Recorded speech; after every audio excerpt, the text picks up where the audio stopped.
ધાબા બંધ થતા ખેડૂતોની રોજીરોટી પર સંકટ, ધાબા ફરી શરૂ કરવા માંગ। રોટલા હાટું સાહેબ આ કર્યું છે, કારણ કે ક્યાંક રોટલો તો કાઢવો ને, 5-5 વીઘામાં શું થવાનું છે વિચાર કરો। જૂનાગઢના સાસણગીર અને ગીર સોમનાથના ગીર પંથકમાં દેશી ધાબા બંધ કરાવતા વિવાદનો મતપૂળો છંછેડાયો છે।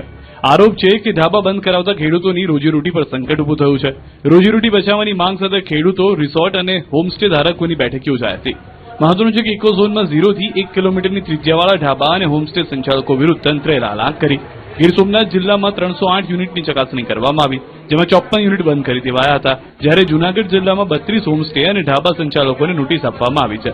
બંને કાર્યવાહીમાં કુલ 20 લાખ રૂપિયા સુધીની દંડાત્મક કાર્યવાહી કરાઈ હોવાનો દાવો છે। ખેડૂતોનું કહેવું છે કે ગીરમાં પ્રવાસીઓની સતત અવરજવર રહેતી હોવાથી ગીર આસપાસના ખેડૂતો માટે રોજગારીની તક ઊભી થઈ હતી। આ તકને ભાલછેલ, દેવળિયા સહિતના વિસ્તારોમાં નાના ખેડૂતોએ ઝડપી લીધી અને 2 થી 5 વીઘા જમીનમાં દેશી ઝૂંપડા પ્રવાસીઓને દેશી ભોજન પીરસવા ઢાબા ઉભા કર્યા, પરંતુ તંત્ર દ્વારા ઢાબા બંધ કરાવવામાં આવતા ખેડૂતોની આવકનું સાધન છીનવાઈ ગયું હોવાનો ખેડૂતોનો આરોપ છે।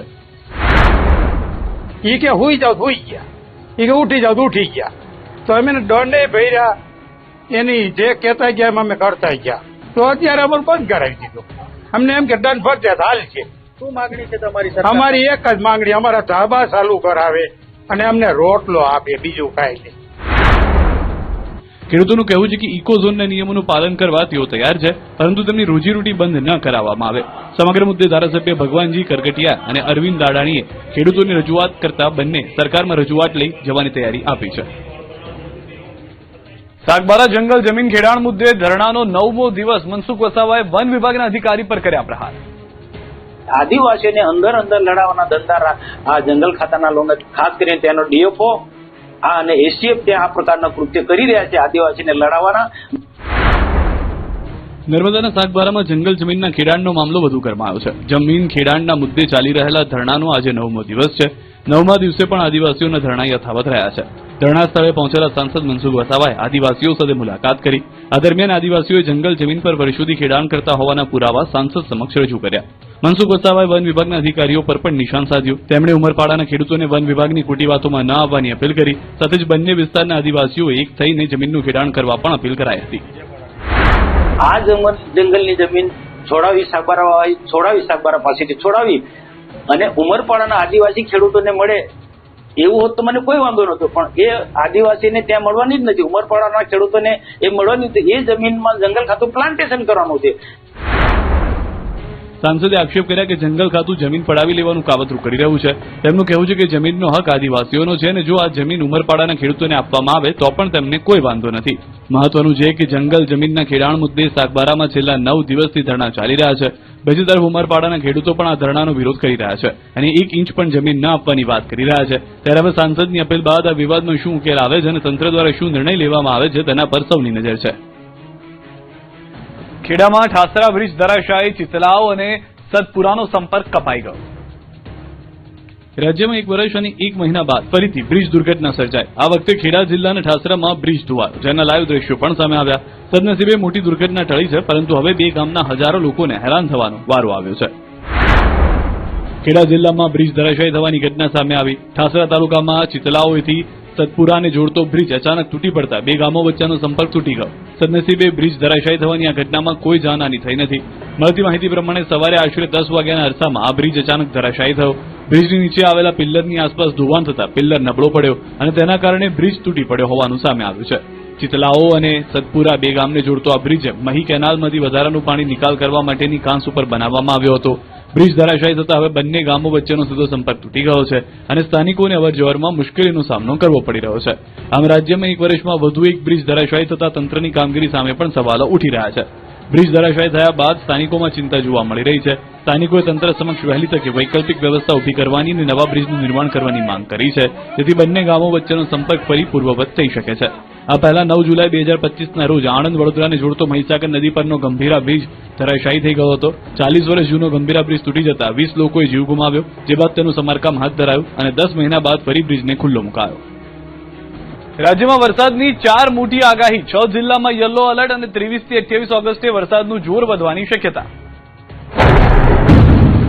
હાલ રાજ્યના 6 જિલ્લામાં યલો એલર્ટ જાહેર કરવામાં આવ્યું છે. આગામી દિવસોમાં વરસાદી માહોલ યથાવત રહેવાની સાથે અલગ અલગ તબક્કામાં વરસાદનું જોર વધવાની આગાહી છે.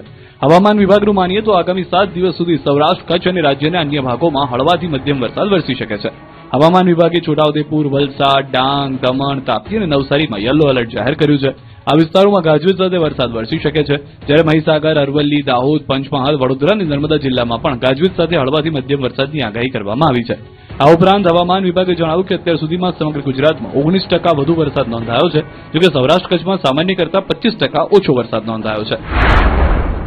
आज हमने येलो अलर्ट के साथ हैवी रेन की भी संभावना व्यक्त की है। तो हमारा जो हैवी रेन है वो जो साउथ गुजरात रीजन है जिसमें छोटा उदयपुर है, नर्मदा है, साथ में तापी है, सूरत, डांग, नवसारी, वलसाड, दादर नगर हवेली और दमन। વરસાદની આગાહીના પગલે માછીમારો માટે પણ સૂચના આપવામાં આવી છે. આગામી 2 દિવસ દરિયો ન ખેડવા માછીમારોને સલાહ આપવામાં આવી છે. દરિયાકાંઠાના વિસ્તારોમાં હવામાનની સ્થિતિને ધ્યાનમાં રાખીને તકેદારી રાખવા જણાવાયું છે. 23 થી 28 ઓગસ્ટે વરસાદનું જોર વધવાની શક્યતા, અંબાલાલ પટેલની મોટી આગાહી. રાજ્યમાં વરસાદને લઈને હવામાન નિષ્ણાંત અંબાલાલ પટેલે મોટી આગાહી કરી. આગામી દિવસોમાં રાજ્યમાં ફરી એકવાર વરસાદનું જોર વધવાની શક્યતા વ્યક્ત કરી. ખાસ કરીને 23 થી 28 ઓગસ્ટ દરમિયાન રાજ્યમાં વરસાદનું જોર વધશે તેવી આગાહી કરવામાં આવી છે. અંબાલાલ પટેલના મતે આ સમયગાળા દરમિયાન રાજ્યના અનેક વિસ્તારોમાં સારો વરસાદ વરસી શકે છે. કેટલાક વિસ્તારોમાં વરસાદની તીવ્રતા પણ વધી શકે છે, જેના કારણે ખેડૂતોને પણ સારા વરસાદની આશા બંધાય છે. આ પછી 6 થી 10 સપ્ટેમ્બર દરમિયાન ઉત્તર અને મધ્ય ગુજરાતમાં સારા વરસાદની શક્યતા અંબાલાલ પટેલે વ્યક્ત કરી. એટલે કે સપ્ટેમ્બર મહિનાની શરૂઆતમાં પણ ઉત્તર અને મધ્ય ગુજરાતના કેટલાક વિસ્તારોમાં વરસાદી માહોલ યથાવત રહી શકે છે. જોકે ત્યારબાદ હવામાનમાં ફેરફારની શક્યતા છે. 13 સપ્ટેમ્બરથી રાજ્યમાં ગરમીનું પ્રમાણ વધવાની આગાહી અંબાલાલ પટેલે કરી છે. એટલે વરસાદી માહોલ બાદ રાજ્યમાં ફરી ગરમી અને ઉકળાટ વધવાની શક્યતા છે. આ ઉપરાંત 19 સપ્ટેમ્બરથી દરિયામાં હલચલ વધવાની શક્યતા પણ વ્યક્ત કરવામાં આવી છે, જેના કારણે દરિયાકાંઠાના વિસ્તારોમાં હવામાનની સ્થિતિમાં ફેરફાર જોવા મળી શકે છે. આમ અંબાલાલ પટેલની આગાહી પ્રમાણે આગામી દિવસોમાં પહેલા વરસાદનું જોર વધશે, ત્યારબાદ સપ્ટેમ્બરની શરૂઆતમાં ઉત્તર અને મધ્ય ગુજરાતમાં સારો વરસાદ પડી શકે છે, જ્યારે સપ્ટેમ્બરના મધ્ય ભાગ બાદ ગરમી વધવાની અને મહિનાના અંતિમ તબક્કામાં દરિયાઈ હલચલ વધવાની શક્યતા છે. ગુજરાતના અનેક પંથકમાં મેઘરાજાની મહેર, લાંબા વિરામ બાદ વરસાદથી ખેડૂતોમાં ખુશી. ગુજરાતમાં વિવિધ વિસ્તારોમાં લાંબા વિરામ બાદ ફરી મેઘરાજાએ પધરામણી કરી છે. મોડાસા, ઉપલેટા, તાલાલા અને રાજુલા સહિતના અનેક પંથકોમાં વરસાદ વરસતા ખેડૂતોમાં ખુશીનો માહોલ જોવા મળી રહ્યો છે. ક્યાંક ઝરમર વરસાદ તો ક્યાંક ધોધમાર વરસાદથી વાતાવરણમાં ઠંડક પ્રસરી છે. સૌપ્રથમ વાત કરીએ અરવલ્લીના મોડાસાની. મોડાસાના ગ્રામ્ય વિસ્તારોમાં વહેલી સવારથી જ વરસાદ શરૂ થયો. મોટી, ઇસરોલ, ઉમેદપુર અને જીવણપુર સહિતના વિસ્તારોમાં વરસાદ વરસ્યો. લાંબા સમય બાદ વરસાદ વરસતા ખેડૂતોમાં ખુશી જોવા મળી રહી છે. ખાસ કરીને મગફળી, કપાસ અને સોયાબીન સહિતના પાકોને વરસાદથી ફાયદો થવાની આશા છે. આ તરફ રાજકોટના ઉપલેટા પંથકમાં પણ લાંબા વિરામ બાદ મેઘરાજાએ હાજરી પુરાવી. સવારથી જ શહેરના અનેક વિસ્તારોમાં ઝરમર વરસાદ શરૂ થયો. વરસાદના કારણે શહેરના રસ્તાઓ ભીના થયા અને વાતાવરણમાં ઠંડક પ્રસરી. લાંબા સમયથી વરસાદની રાહ જોઈ રહેલા ખેડૂતોમાં પણ સારા વરસાદની આશા છે. ગીર સોમનાથના તાલાલામાં પણ લાંબા સમય બાદ વરસાદ વરસ્યો. ભારે બફારા અને ઉકળાટ બાદ અચાનક વરસાદ શરૂ થતા લોકોને ગરમીમાંથી રાહત મળી.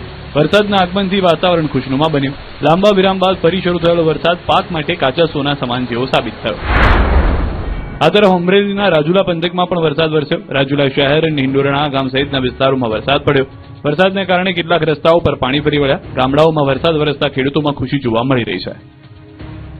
નર્મદા ડેમ ઓવરફ્લો થવાને આરે 24 કલાકમાં જળ સપાટીમાં 25 સેન્ટીમીટરનો વધારો. નર્મદા ડેમની સપાટીમાં સતત વધારો થઈ રહ્યો છે. સરદાર સરોવર નર્મદા ડેમમાં ઉપરવાસમાંથી પાણીની આવક વધતા ડેમની સપાટી 134.94 મીટર પર પહોંચી છે. ડેમ ઓવરફ્લો થવાને હવે માત્ર 3.74 મીટર બાકી છે. મળતી માહિતી પ્રમાણે સરદાર સરોવર નર્મદા ડેમમાં ઉપરવાસમાંથી હાલ 16,372 ક્યુસેક પાણીની આવક થઈ રહી છે, જેના કારણે ડેમની સપાટીમાં સતત વધારો નોંધાઈ રહ્યો છે. નર્મદા ડેમની સપાટી મહત્તમ 138.68 મીટર છે. તેની સામે હાલ ડેમની સપાટી 134.94 મીટર પર પહોંચી છે. એટલે કે ડેમ તેની મહત્તમ સપાટીથી માત્ર 3.74 મીટર દૂર છે. છેલ્લા 24 કલાકમાં ડેમની સપાટીમાં 25 સેન્ટીમીટરનો વધારો નોંધાયો છે. પાણીની આવક અને સપાટીમાં થઈ રહેલા સતત વધારાને પગલે ડેમ હાલ 89% ભરાઈ ગયો છે. ડેમમાં સતત પાણીની આવકને પગલે નર્મદા કાંઠાના વિસ્તારોમાં પણ તંત્ર દ્વારા સ્થિતિ પર નજર રાખવામાં આવી રહી છે. આગામી સમયમાં ઉપરવાસમાંથી પાણીની આવક કેવી રહે છે તેના આધારે ડેમની સપાટીમાં વધુ વધારો થવાની શક્યતા છે. સાપુતારામાં મોન્સૂન ફેસ્ટિવલનો માહોલ જામ્યો, પ્રવાસીઓનું ઘોડાપુર. ડાંગના સાપુતારામાં હાલ મોન્સૂન ફેસ્ટિવલનો માહોલ જામ્યો છે. શનિવાર અને રવિવારની રજાઓમાં ફેસ્ટિવલની મજા માણવા મોટી સંખ્યામાં પ્રવાસીઓ સાપુતારા ઉમટી પડ્યા હતા, જેને લીધે ટ્રાફિક જામના દ્રશ્યો સર્જાયા. બીજી તરફ પ્રવાસીઓ સંગીતના તાલે મન મૂકીને ઝૂમતા જોવા મળ્યા હતા. મોન્સૂન ફેસ્ટિવલમાં મોટી સંખ્યામાં પ્રવાસીઓ ઉમટી પડતા ફેસ્ટિવલ ડૂમ ચિક્કાર થઈ ગયો. પ્રવાસીઓએ અહીં વિવિધ સાંસ્કૃતિક કાર્યક્રમો અને મનોરંજનની પ્રવૃત્તિઓનો આનંદ માણ્યો. બીજી તરફ સાપુતારાના સર્વગંગા લેક ખાતે પણ પ્રવાસીઓનો ધસારો જોવા મળ્યો. પ્રવાસીઓએ લેકમાં બોટિંગની મજા માણી. આ ઉપરાંત ટેબલ પોઈન્ટ, સનરાઈઝ પોઈન્ટ સહિતના વિવિધ પ્રવાસન સ્થળોએ પણ પ્રવાસીઓની ભારે ભીડ જોવા મળી. સાપુતારામાં હાલ ધુમ્મસનું વાતાવરણ છવાયેલું છે. ગાઢ ધુમ્મસ અને રમણીય વાદીઓના કારણે સાપુતારા જાણે મિની કાશ્મીર બન્યું હોય તેવો નજારો જોવા મળી રહ્યો છે. આ મનમોહક વાતાવરણ પ્રવાસીઓ માટે ખાસ આકર્ષણનું કેન્દ્ર બન્યું છે. આ તરફ માલેગાંવથી સાપુતારા ઘાટ માર્ગ પર ટ્રાફિક જામના દ્રશ્યો પણ સર્જાયા. મોટી સંખ્યામાં વાહનો પહોંચતા